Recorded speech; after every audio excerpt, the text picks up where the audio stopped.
let's talk about medical neglect in the mental health industry. If you hold distrust towards the mental health industry in any way, shape, or form, this is a safe space for you. I'll share a bit of my story. I was 11 years old when I was first diagnosed with major depressive disorder and ADHD. They put me on Zoloft and Ritalin at first.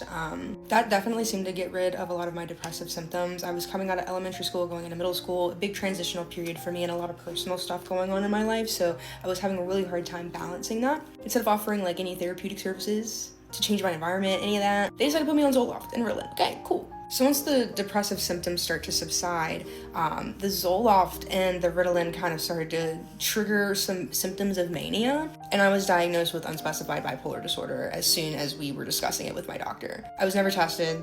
I was only talked to maybe 3 or 4 times, and when I was diagnosed with unspecified bipolar disorder at 12, they ended up putting me on lithium. By the time I had hit 13, I was on 1,600 milligrams of lithium. Not only was it the lithium, but it was the Seroquel, Trazodone, Remeron, and Vyvanse. I was on all 4 of those medications, and I ended up going to 3 acute psych wards in the span of 3 months, and then ended up going to a residential facility at the end of those 3 months. Mind you, pre-medication, I had never been to the psych ward before. I had never really tried to hurt myself in that aspect. I honestly, truly believe that the medicine made me worse. By the time I was 16 years old, I had pretty much been on every medication that you can think of: Lamictal, Latuda, lithium, Remeron, Trazodone, Celexa, Concerta, Ritalin, Zoloft, Prozac, Abilify, Lexapro, Tegretol, Buspar, and plenty more that have funky names that I cannot remember. But I am 23 years old right now. I stopped taking medication, I want to say about 2 or 3 years ago. And ever since I stopped taking medication, I have felt amazing, honestly. I'm more successful, I'm way more independent, I'm stable, I'm less angry. I'm actually able to self-regulate a lot better. Not only was I put on a bunch of different medications, but I was never properly weaned off of any of them either. It was all cold turkey, or they just switched me to another medication. I have seen over 40 different providers because my insurance just couldn't work with me. So I've never really been able to build a very good relationship with a provider to really see or understand what is wrong with me.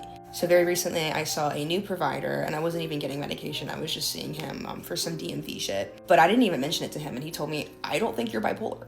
He said, "I don't think you're bipolar." And those words have been ringing in my head for the last 4 fucking months, honestly, because that makes sense. That makes so much more sense than anything I've been told the last 12 fucking years.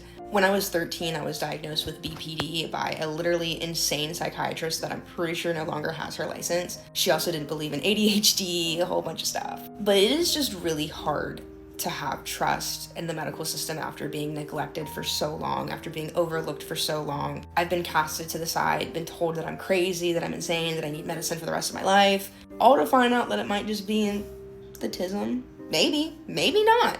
Who knows? I've set up a psychological evaluation just to double check now that I'm an adult and have a lot more of a sense of clarity since being off of medication. It's just insane to me because it feels like my life's a lie. But if you have any stories about medical neglect, misdiagnosis, being overlooked, this is a safe space for you. Please share your story down below. It's kind of lonely out here. But please do not feel alone. If you feel not confident in your diagnosis, definitely get a second opinion. Don't stop taking your medication. Don't do that. But like, get a second opinion. But yeah, there's our talk for the day, guys.